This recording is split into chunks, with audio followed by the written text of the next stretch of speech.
Welcome to another exciting episode of Musa and Show. Here is what we have today. Sanibona, ngibona ivideo ka-Breakdown echaza ukuthi umkhonto wesizwe party uzoba no-Secretary General omusha. UFloyd uzoya eParliament. Angizange ngiyinake kakhulu kodwa ngabona noSisi uZizipho eyikhavile indaba yakhona. Futhi wayikhava in details. Wafunda nelethe angazi ukuthi ibibhalwe ubani article yakhona. Echaza lona lolu daba kodwa okuvelile kule nkulumo kade eyichaza ukuthi umuntu ozoba uSecretary General uMfeka. UMfeka siyamkhumbula ukuthi yilo owa-resigner wathi kwenye i-podcast ayiye kuyo yena ngeke avume ukuphathwa uFloyd. Wathi nje leadership kaFloyd cha ngeke azavuma ukuphathwa uFloyd. Iloyo-ke uMfeka. Kodwa-ke ngibona iletha-ke kaMfeka abhalele khona uWillis Mchunu esho ukuthi cha ucela ukuthi abuyele abe yilunga lomkhonto wesizwe party immediately with immediate effect. Sizofunda leyo ncwadi. Sizofunda leso statement. But kunento eshiwo uFloyd Shivamba angazi bekahambeleni noma bekumncwabo noma bekuyini abekayihambele. Ekhuluma lapho kunenkulumo ayikhulumile lapho engifisa ukuthi siyibheke. Yingakho ngithe lolu daba lukaMfeka nalama rumors nale ndaba le ezithinta uFloyd ngizozenzela ivideo yazo ngoba zizosuke zingithatha isikhathi eside. Ivideo ka-Breakdown ngiyibonile ikhona kodwa angeke ngikwazi ukuyifaka la ngezathu sokuthi ino-music. So njengoba ino-music izongihlupha nge-copyright kodwa-ke sizobheka istatement lesi sikaMfeka. Ngokwazi kwami umuntu oyi-custodian ye-membership okuyena owazi yonke into ngama-membership ukuthi usibani bani useyimember usibani onakasiyimember uFloyd Shivamba. So angazi ukuthi la kumkhonto wesizwe party kusebenza kanjani noma ulwazi lami lolu wrong. Ngiyacela kwabaziyo bangicorrect kodwa angazi ukuthi nje i-custodian ye-membership i-Secretary General. Ngiyakhumbula kwi-EFF ngesikhathi uDr Mbuyiseni Ndlovu wayenyamalele khona lo sisi o-spokesperson khona wakamsana bake bambuza ukuthi uphi uFloyd wathi lo sisi angikwazi ukuphendula because I'm not the custodian of i-membership, buzani uSecretary General. Ingakho ngithi angazi kumkhonto wesizwe party kuhamba kanjani. Sifundeka kanjena-ke statement. Sithunyelwe ku-MK Party KZN Provincial Convener uCommander Willis Mchunu. Sithunyelwe ngesonto mhla ka-18 May 2025 izolo. Isihloko sithi rejoining umkhonto wesizwe party with immediate effect. Sifundeka kanjena-ke macingwane. Ngibhala le ncwadi ukuze ngikwazise ngesinqumo sami sokuphinde ngijoyine umkhonto wesizwe party njengamanje ngaphansi komkhanyakude region Mtubatuba sub-region Ward 2. Lesinqumo silandela ingxoxiswano lezi izinkulumo esibe nazo ama-discussion okwenza ukuthi nami ngibuye futhi ithemba ngiphinde ngikholelwe kumkhonto wesizwe party as i-liberation movement more than just ukuthi i-political party njengamanye. Phakade kufanele ngikuveze futhi ukuthi amakhosi kanye nabelaphi bendabuko badlala enkulu indima ukuthi nami ngize ngithathe lesinqumo. Uthi namanje ngisamangaze ubuhlakani buka-Supreme Commander uPresident Jacob Zuma. Ngakho sengizinikele kwi-agenda yakhe yokuthi kube khona i-liberation, total liberation yabantu bakithi ngesikhathi sethu. Yours in revolution. Wayesiyasayina-ke laphaya bhale uthi uNduna kuNkulu Phumlani kaMfeka. Yona letha-ke le ebhale uPhumlani Mfeka eyibhalela uconvener waKwaZulu Natal okuwubaba uWillis Mchunu. Kuyakuthuseke ukuthi uzwe amahemhem ukuthi hayibo lo muntu uzobuya uzoba u-SG ngoba uFloyd eParliament. Uthi usadidwe ukuthi kanjani ngoba lo muntu akasesiyimember yomkhonto wesizwe party wa-resigna yena washiya nomsebenzi ayinikwe wona. Kodwa uma uzwe kuthiwa futhi lo muntu usephinde uyabuya. So lokhu kwenza ukuthi uyisole le ndaba. Ngathi le ndaba ekhulunywa inayo inekhona ukuba yiqiniso. Ngiyacela kwabaziyo bangilekelele la ku-comment section below. Mina ngazi lutho ngiyethula nje report yendaba engiyitholayo kanti bese ngizwile ngayo ngangayinaka ngoba ngingena bufakazi bayo. Namanje angiqinisekisa ukuthi uzoba uSecretary General kodwa ngithuswa ukubuya kwakhe ngendlela sebuya ngayo seka rejoina umkhonto wesizwe party with immediate effect. Sekuyashesha nje manje lento yenza ukuthi sizibuze ukuthi ngabe lento ebilokhu isibikelwa yona iyiqiniso na. Ngaphambi ngingena enkulumeni eshiwo Floyd, ngiyafisa ukudlula kule. More than 80% of the 2.2 trillion budget of the government goes to big white companies. I think mandiyiphinde lento. Government has got a budget yonyaka which is more than 2.2 trillion. Out of that 2.2 trillion, more than 80% goes to big white companies. The black companies or SMMEs get less than 20%. And we saw what happened recently when Sanral, a company yalapha South Africa, a state-owned company, iyanikeza nge-projects construction worth over 12 billion to Chinese companies. Ibe ngathi thina, we do not have the skills and the capabilities yokwakha indlela. So that is the reality that we are facing. And our economy in the country is characterized by oligopolies. Oligopolies in the sense that kwa industry ekhoyo, it is dominated between 4 and 7 companies. If we are with banking industry, there's between 4 and 7 dominant players there that are controlling more than 90% of the market share. Go to telecommunications, go Vodacom, go Cell C, go MTN, zizo zodwa, and they are dominating. Go to the financial services sector, it is Old Mutual, it is Metropolitan, the less than 5 or the less than 10.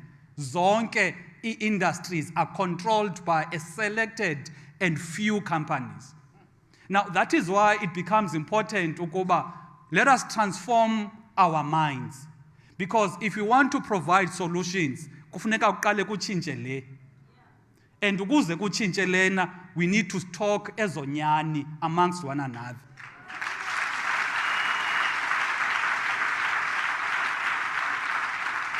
Angazi noma umkhonto wesizwe phathi ready na ukuthi kube nalama conversation lawa sho uVuyo Zungula. Okwamanje ke ngoba ngiyabona ukuthi mina ngesingami noma amamember omkhonto wesizwe phathi ready wona ukuthi akaxoxe lama conversation. Kodwa kwi leadership angakholwa ukuthi abantu ba ready na ukukhuluma lama conversation ngoba ilawa athatha izwe alise phambili. Siyazi ukuthi umkhonto wesizwe phathi benza isivumelwano sokusebenzisana ne-ATM. Okusho ukuthi bangama allies. Mawuvotela i-ATM ufana nomuntu ovotela umkhonto wesizwe phathi. Mawuvotela umkhonto wesizwe ufana nomuntu ovotele i-ATM. Kodwa ke ngizothi mangenza ivideo ye-EFF engizobe ngikhuluma kuyo nge-economy bese ngiyifaka le video le kaVuyo Zungula ngoba bayayikhuluma banawo lama conversation khona. Okwamanje nje asike sifocus kule kaMfeka ngoba angiqondi kwenzakalani. Ngicela ke ukucaphunela uFloyd uzwe yena ukuthi utheni. Kodwa ke ngiyafisa ukuzwa ukuphawula kwakho ngalonke lolu daba. The divisions that are perceived are not divisions of ground forces, are not divisions of members, are not divisions of supporters of Umkhonto weSizwe. It's Palace divisions. It's divisions of those who want to talk about positions on top there. Yesterday we were in Wamhlanga in Tembisile and listened to ground forces of Umkhonto weSizwe as to what are the issues that affect this province? What are the issues that affect your ward? What are the urgent things that we must attend to? The ground forces spoke about the challenges of the community. Of the 21 people who spoke there, not one spoke about whether I want to belong to this faction or that other faction. They spoke about the concerns of the people on the ground. And I can tell you now, you can convene a meeting of the community of ground forces of Umkhonto weSizwe in all the municipalities in Tamacheu, in Bushbuckridge, in Bombela, in Komaz, in Emakazeni, in Gangala, in Emalahleni, in Vitakhan, You can convene the meetings in Steve Tshwete municipality. You can convene all the meetings here in all the sub-regions of Hertibande and Dipaleseng in Likwa and Msuka Likwa. You can convene meetings in Chief Albert Lutulu municipality and say to our people, what are the things that we are looking for? They will tell you that we want our land back. We want access to better education. We want our roads to be fixed. We want jobs for the youth. They won't say we are looking for Advocate Mkwebane or Mary Party. You will never find that on the ground. There will never be such on the ground. On the ground, people know what are the issues that they are looking for. And what must unite all of us are the interests and aspirations of the people on the ground. Not who occupies which position. Not who occupies which position. And Commander Treasure Tabete understood that very well, that the struggle and the revolution is not about which position you occupy. You can play a role in whichever responsibility and position that you have been assigned to. If you join and associate with Umkhonto weSizwe because you want position, then you are in a wrong organization. Some of us got to understand President Jacob Zuma very well in what he would publicly say, in the political discussion for unification of all the progressive forces. We heard him very well. He says to us that the black majority, Africans in particular, were more than 80% of the population of South Africa.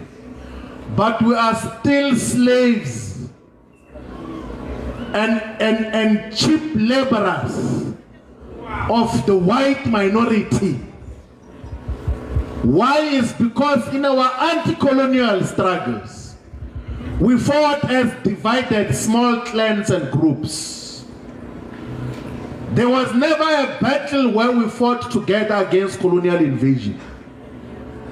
The colonialism that we are experiencing today of landlessness, the past 31 years, that this one of moving very slowly has compromised our true freedom.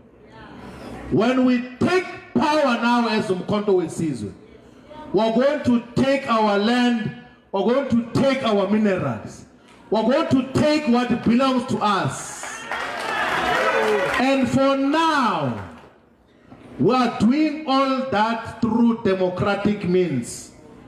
We have replaced the bullet with a ballot. And that does not mean that we do not have the capacity for the bullet. We do have optimal and maximum capacity to could remove government through a bullet, but we have chosen the ballot for now. Because there's beginning to be some shenanigans where those who are in office abuse power to intimidate people, to intimidate and threaten people with EPWP jobs. There's beginning to be tendency of preventing Umkhonto weSizwe from existing and exercise his democratic right. But we are not losing patience, because we know that we are destined for the future. We've got an appointment with the future, and that future is not very far. Come 2029, in honor of Treasure Tabete, we're going to win the whole of South Africa. Le nkulumo kaFloyd ebengithi ngikulethele yona. Lapha ethi khona zonke lezi zinto ezikhona kumkhonto weSizwe Party, uthe mayifika kuma-Ground Forces ekhuluma nawo, wathola ukuthi ama-Ground Forces akhuluma nje ulimi olulodwa, le-service delivery, nolimi lokuthi bafuna izwe libuye. Kodwa wayeseyaqaphela ukuthi izimpi lezi yizimpi zabantu nje, abafuna iy'khundla. Izimpi lezi engathi yikhona kumkhonto wesizwe party, abantu abafuna ukuphatha.